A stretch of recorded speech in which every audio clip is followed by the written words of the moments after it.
It's a pleasure to be here and have the opportunity to talk to families affected by CDD. I'm just going to share my screen. Hopefully, you'll know how that goes.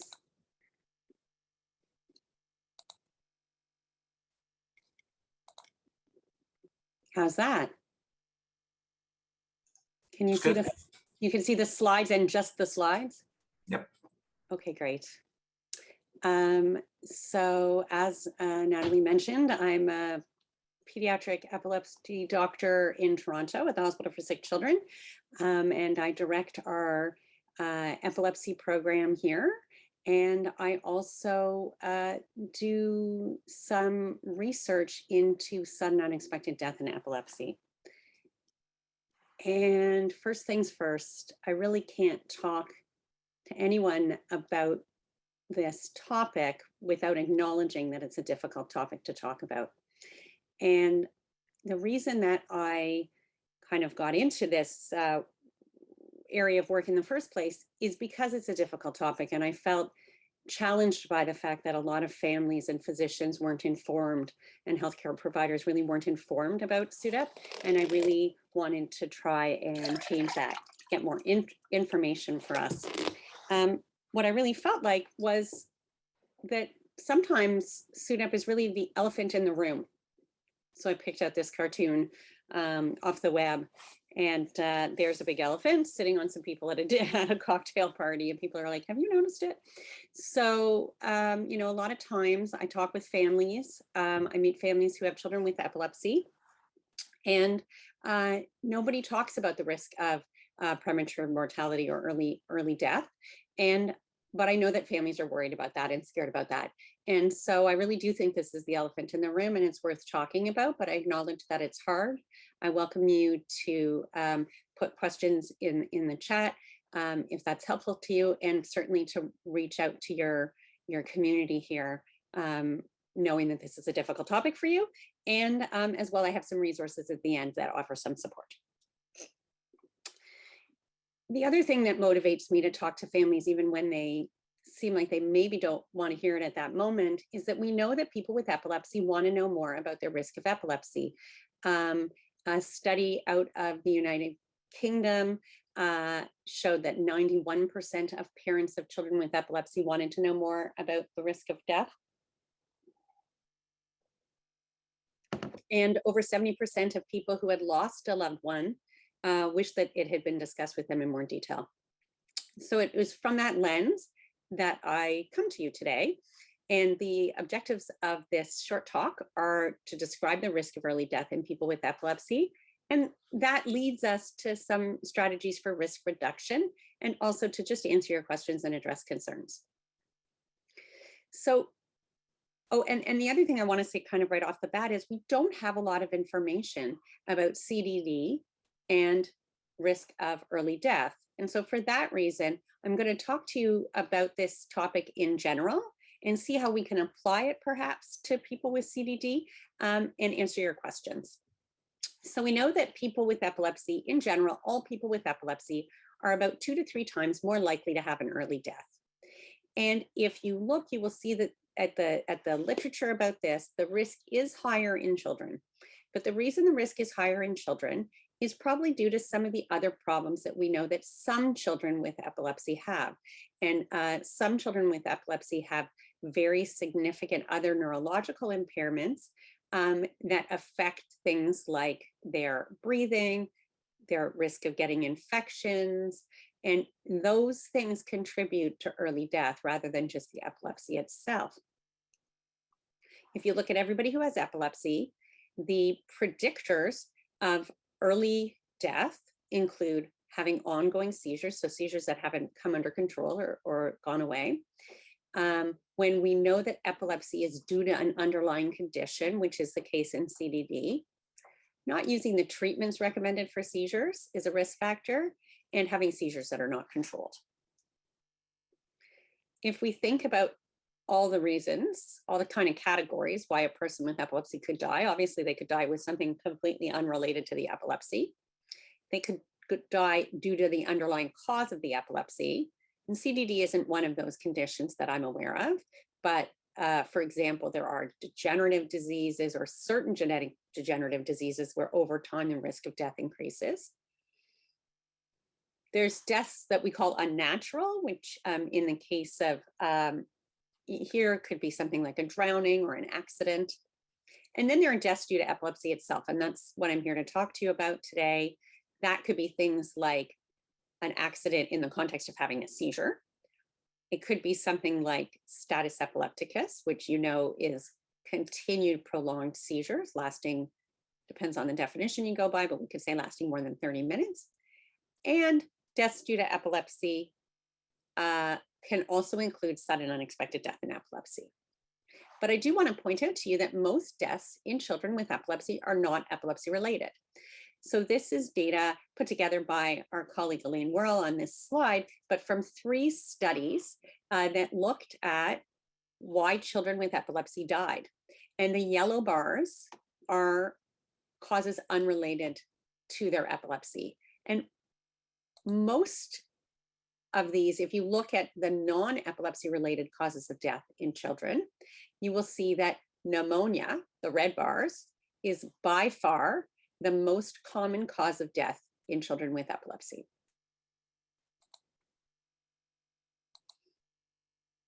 When you look at kids dying with epilepsy, kids with epilepsy who die, the most common cause of epilepsy-related death is sudden unexpected death in epilepsy. Kind of follow-up is probably status epilepticus, but it's very rare for children to die of status epilepticus or continuous prolonged seizures. So pneumonia is the most common cause of death that's not related to epilepsy, and SUDEP is the most common cause of death that is related to epilepsy. So what is SUDEP? Well, it stands for sudden unexpected death in epilepsy, and here's the list of 7 things that kind of put the death in that category, but they really just go with the name. So the person needed to have epilepsy, the death was unexpected and occurred suddenly. It wasn't due to some of the other things we talked about, like an accident or drowning or status epilepticus. It doesn't always happen following a seizure. We could talk a little bit about that. So we don't need to have it be after a seizure for it to be categorized as SUDEP.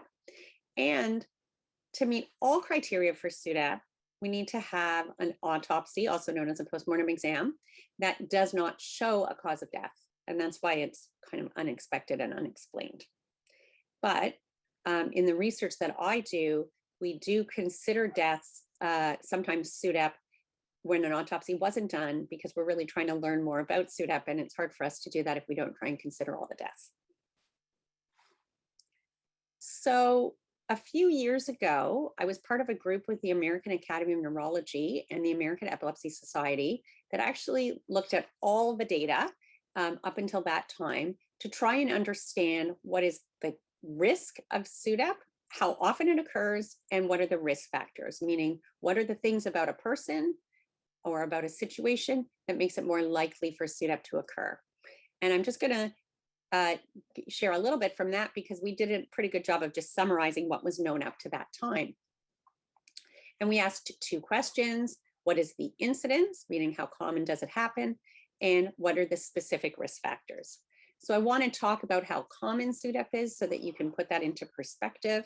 And I want to point out that it occurs in about 1 per 1,000 people per year.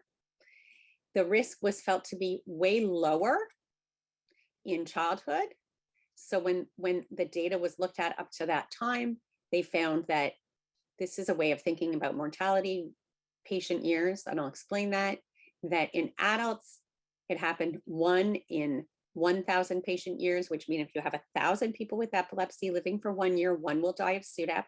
And then the next year you have to put 1 back to follow another 1,000 people, 1 will die of SUDEP. And what we found at that time in childhood for kids was that the studies that had been done suggested that it was almost 10 times less likely. I was troubled by that data, and so myself and also the group in Sweden led by Torben Thomsen reviewed deaths in children with epilepsy in different ways and actually showed that the incidence is the same in children as in adults. So SUDEP affects one person out of 1,000 each year. And that's if you can consider all people living with epilepsy and all the different types of epilepsy. I wish that I could talk to you today about SUDEP specifically in CDD, because I know that that's the information that you want. And I would like that information too, but we don't really have that information. And I was trying to think of a way to kind of work in the fact that we do have some information about risk of early death in people with developmental epileptic encephalopathies. And some people could consider CDD a developmental epileptic encephalopathy. And I noticed in Scott's talk, he talked a little bit about West syndrome and Lennox-Gastaut. And I think in your phase 2, Scott, there was, you kind of made reference to epileptic encephalopathy. And what a developmental epileptic encephalopathy is when it's not just the seizures, but there's an associated developmental disability or developmental delays that we feel are related to the underlying epilepsy. And so some people, the reason I want to talk to you about this is because some people might look at information from some developmental epileptic encephalopathies or DEEs and try and kind of lump CDD in there. And I don't think we should do that. And I'm just going to give you an example of Dravet syndrome, because that's the developmental epileptic encephalopathy that we know the most about SUDEP regarding. So what we know about SUDEP and Dravet syndrome is first that there's a hypothesis or a thinking that SUDEP could be more common in Dravet syndrome because Dravet syndrome is related to a problem with sodium channels, which are the little openings in the cell that let salts, sodium, in and out of the cell. And that a problem with those channels can cause epilepsy. And a problem with those channels, if they're in the heart, can actually cause heart problems. So people have thought, well, maybe if you have a sodium channel problem, you could have an increased risk of death and also epilepsy. So with that in mind, people have looked at SUDEP and Dravet syndrome. The other reason is because organizations that actually bring together families with Dravet have shared the data that SUDEP appears to occur earlier in Dravet than it does in other children. And this has been shown, it was shown really early by the Ideally, which was a group of families who demonstrated that SUDEP seemed to be more common. Here in this pie chart, you can see more than half of the deaths within their group, within their parent group, more than half the deaths were related to SUDEP. So they said SUDEP seems more common than it should be compared to other epilepsies.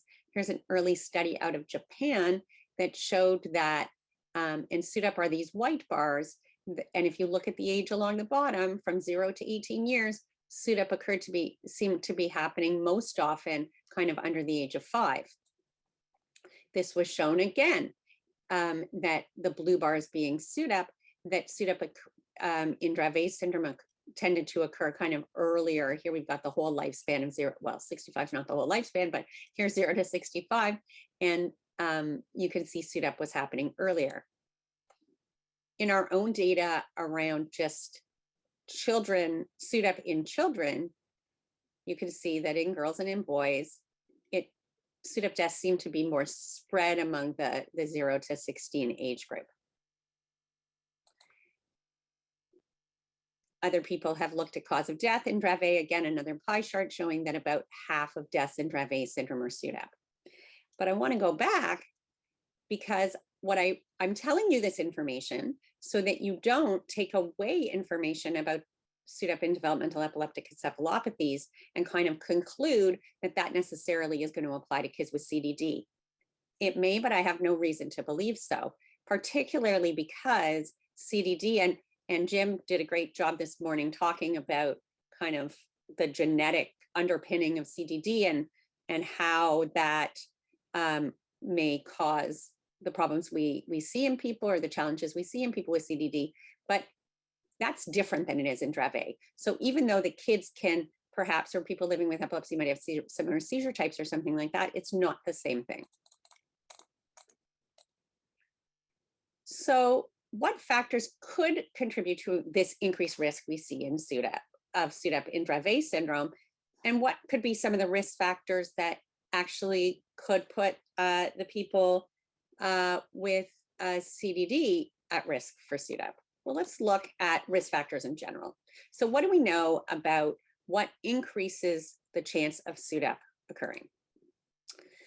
Well, the early studies found that there was an increased risk of SUDEP in people who had frequent generalized tonic-clonic seizures. And I'm so glad, Scott, I'm looking at your photo over there. I'm so glad, Scott, that you went first and talked about all the different seizure types, because an understanding of generalized tonic-clonic seizures, which are those like full body seizures where people lose consciousness, become stiff, and then have whole body shaking.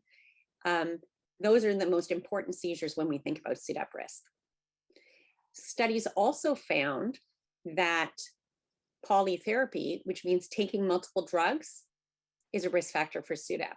And I stuck it on there and I stuck a red line through it because I don't want people to leave this talk thinking that they're increasing the risk of the people they love by putting them on more medicines or treatments for their epilepsy. This has been disproven.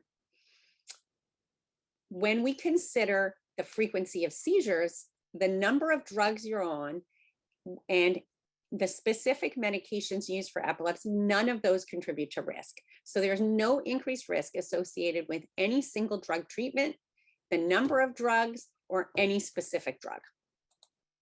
In fact, SUDEP rates are lower in people who are given an effective dose of an extra drug to try and control their seizures.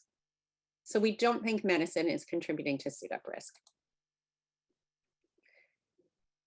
When we look at the circumstances of death, most often people are found in the morning in bed, having passed away at some point during the night. Most deaths are unwitnessed, although in the work that I've done, we found that it's definitely more often that deaths are witnessed in children.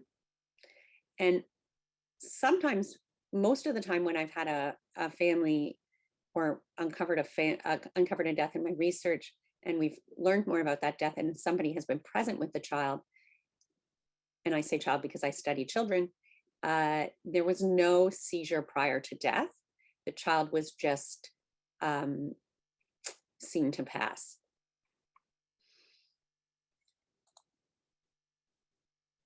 So going back to that guideline that we worked on with the American Academy of Neurology, the second question they asked us to look at are what are the specific risk factors? And I kind of hinted to some of the early studies, but I want to share this slide with you because these are the most reliable risk factors for SUDEP.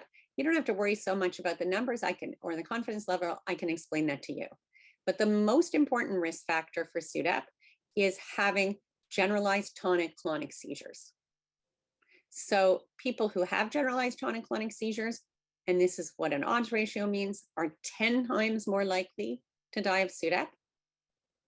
And if they have 1 to 2 per year, they're 5 times more likely. If they have more than 3 per year, they're 15 times more likely to die of SUDEP. And that's really what I want to highlight on this slide. The other thing that I know families often have questions about, and the other thing I want to talk about here, is this concept here. They called it nocturnal supervision or use of a nocturnal listening device. Does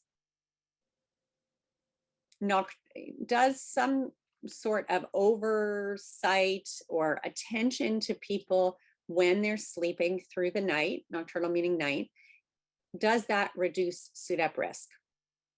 So the answer from just a handful of studies that we have is that nocturnal supervision or using a listening device like an audio baby monitor does reduce the risk of SUDEP. And in fact, there's some newer data out of Sweden that also shows this.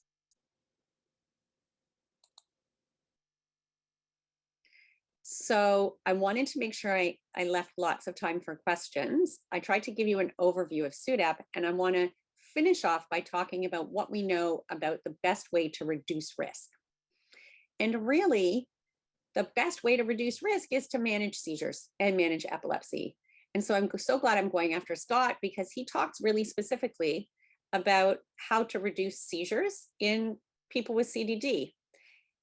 What I'm going to highlight for you with regards to SUDEP is that to reduce SUDEP risk, the most important is to reduce the generalized tonic-clonic seizures. And to do that, we need to take the treatments as prescribed, follow recommendations. Maybe the team is recommending that you evaluate a ketogenic diet or consider a VNS for your person living with epilepsy.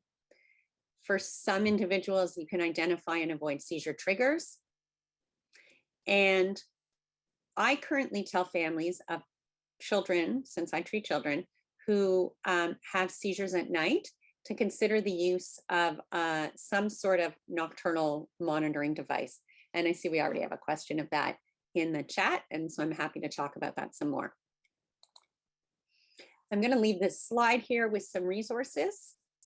These are a variety of organizations that have online resources, as well as kind of online support groups and ways to contact people and talk about it.